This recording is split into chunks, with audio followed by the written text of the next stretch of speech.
اعوذ باللہ من الشیطان الرجیم، بسم اللہ الرحمن الرحیم۔ سب دیکھنے اور سننے والوں کو میری طرف سے باادب السلام علیکم۔ بعض چیزیں ایسی ہیں جو اللہ تعالیٰ کی شان کے عین مطابق ہیں، وہ اللہ تعالیٰ کی پہچان ہے، لیکن وہی باتیں اگر ہمارے اندر آ جائیں تو ہم گناہگار بلکہ شرک جیسے گناہ کے مرتکب ہو جاتے ہیں، جس میں سے ایک غرور۔ اللہ کو غرور جچتا ہے کیونکہ وہ مالک کائنات ہے، ہر صفت اللہ تعالیٰ کی ہے، ہر نیک صفت اللہ تعالیٰ کی ہے۔ ہم تو اس کے مجبور بندے ہیں۔ جب ہم غرور تکبر کرتے ہیں تو یہ اللہ تعالیٰ کو پسند نہیں آتا۔ اور جس قوم نے، جس انسان نے، جس معاشرے نے غرور تکبر کیا یا بڑی بڑی باتیں کی، اللہ تعالیٰ کو یہ باتیں پسند نہیں آتی اور وہ فنا و برباد ہو جاتے ہیں۔ میں مزید آگے بڑھنے سے پہلے ایک بات بڑی اچھی سی مجھے یاد آئی ہے، وہ میں آپ کو سنا دوں کہ اگر کوئی شخص غصے میں آ کے یا طاقت کے گھمنڈ میں آ کے، غرور میں آ کر کسی کمزور انسان کو یہ کہہ دے، دیکھو اب تمہارے ساتھ میں کیا سلوک کرتا ہوں، اب کمزور جو ہوگا، بیچارہ لاچار ہوگا، وہ کیا کر سکتا ہے؟ وہ خاموش رہے گا۔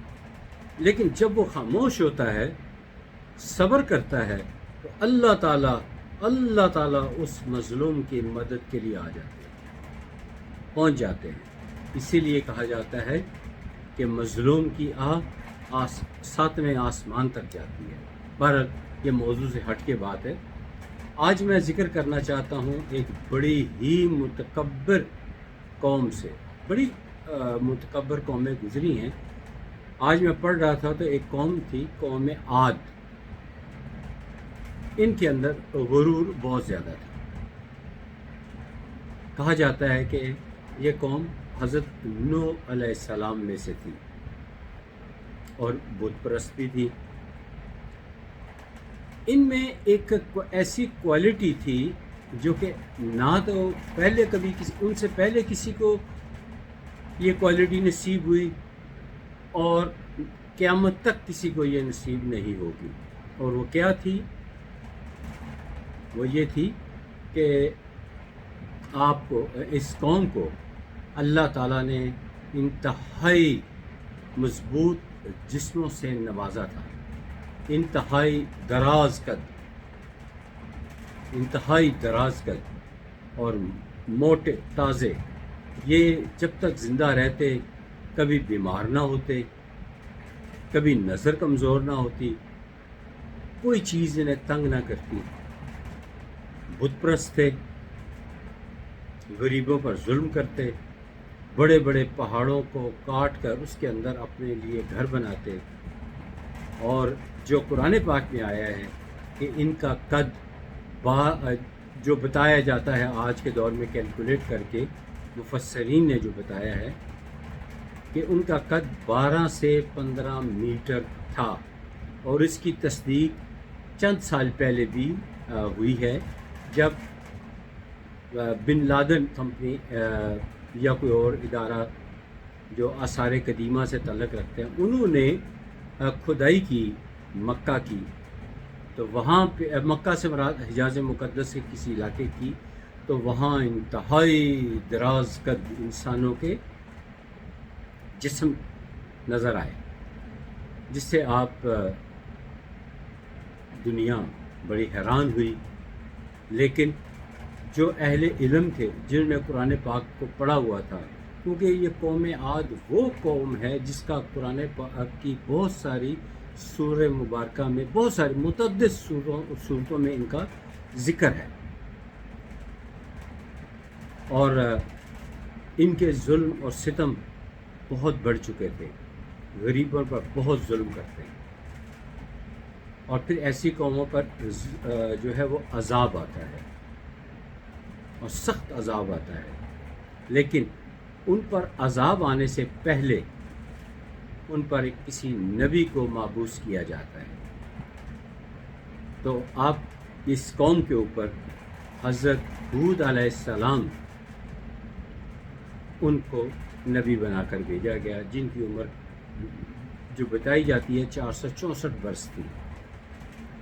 آپ نے اس قوم کو سمجھایا کہ آپ غلط کر رہے ہو، تم لوگ غلطی پر ہو، تم کوئی نقصان اٹھا سکتے ہو، اپنے آپ کو بچاؤ، اپنے آپ کو سنبھالو. لیکن وہ لوگ سنبھالنے کے لیے تیار ہرگز نہ تھے. وہ آپ کا مذاق اڑاتے، وہ کسی بات کو وہ خاطر میں نہ لاتے. لیکن حضرت ہود علیہ السلام نے اپنی تبلیغ کا سلسلہ جاری رکھا، ہمت نہ ہاری، طویل محنت کی. پھر تنگ آ کر آپ نے اپنی قوم سے کہا یہ اپنی بری حرکتیں چھوڑ دو، بت پرستی چھوڑ دو، اللہ تعالیٰ کو مانو، حق پر رہو، حق پرستی پہ رہو، بت پرستی چھوڑ دو، ورنہ اللہ تعالیٰ کا عذاب آئے گا، تم پر اللہ تعالیٰ کا عذاب آئے گا. یہ سن کر وہ ان لوگوں نے مذاق اڑایا. بہرحال حضرت ہود علیہ السلام نے پھر بھی ہمت نہ ہاری، اور پھر اس کے بعد انہوں نے ان کو سمجھانے کی بھرپور کوشش کی. مزید کئی سال، اب مجھے پتہ نہیں کہ کتنے سال بعد، مزید ایک طویل عرصہ آپ نے تبلیغ کا سلسلہ جاری رکھا. تو پھر آپ نے فائنل، جسے کہتے ہیں فائنل وارننگ، اپنی قوم کو دی کہ باز آ جاؤ ورنہ تم پر بہت سخت عذاب آنے والا ہے. تو آپ نے پھر مذاق اڑایا، ہم پر کیسے کوئی عذاب آ سکتا ہے، نعوذ باللہ من ذالک. تو سب سے پہلے تو یہ ہوا کہ بارشوں کا سلسلہ رک گیا، فصلیں تباہ ہو گئی، کھیت ختم ہو گئے. پھر بھی آس تھی کہ شاید کہ یہ لوگ آپ کی بات کو، یعنی حضرت ہود علیہ السلام کی تبلیغ کو مان لیں، لیکن وہ لوگ باز نہ آئے. پھر فیصلہ ہوا کہ ان پر عذاب آیا جائے. تو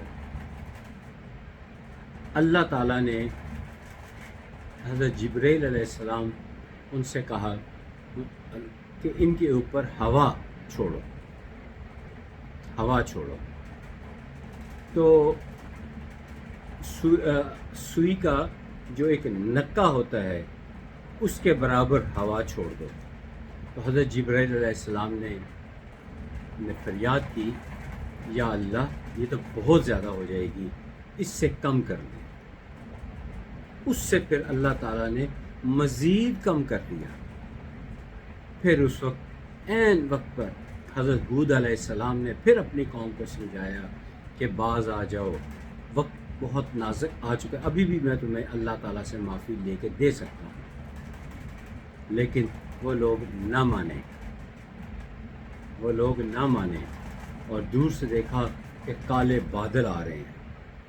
تو آپ لوگ، وہ جتنے بھی قوم عاد کے لوگ تھے، بگڑے ہوئے قوم تھے، متکبر تھے، انہوں نے خوشی سے ناچنا شروع کر دیا کہ بارش آ گئی، بارش آ گئی.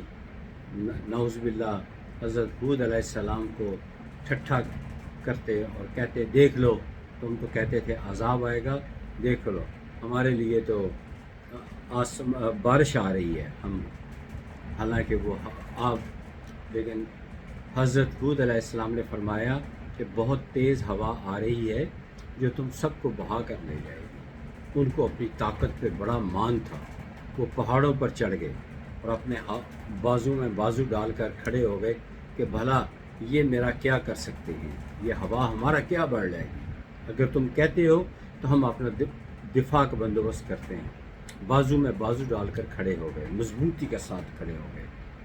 لیکن وہ جیسے ہی ہوا آئی، ان میں سے کوئی بھی زندہ نہ بچا. اور ان کے جانور، اور وہ خود کئی میل دور تک اڑا کر وہ ہوا لے گئی اور زمین میں وہ دفن ہو گئے، اور آج وہ نشان عبرت بنے ہوئے ہیں۔ یہ تھا غرور کرنے والوں کا حال۔ لہذا یہ سب واقعات ہم سب مسلمانوں کے لیے ہیں، سب انسانوں کے لیے ہیں۔ کوئی نہ کوئی جو ہوتی ہے وجہ اس کے پس منظر میں ہوتی ہے۔ اس میں یہ ہے کہ ہمیں غرور اور تکبر سے ہر حال میں بچنا ہے۔ یہ اللہ کو ناپسند ہے، بلکہ بڑے بڑے علماء اور صالحین نے اس کو شرک قرار دیا ہے۔ تو ہمیں ان چیزوں سے بچنا ہے۔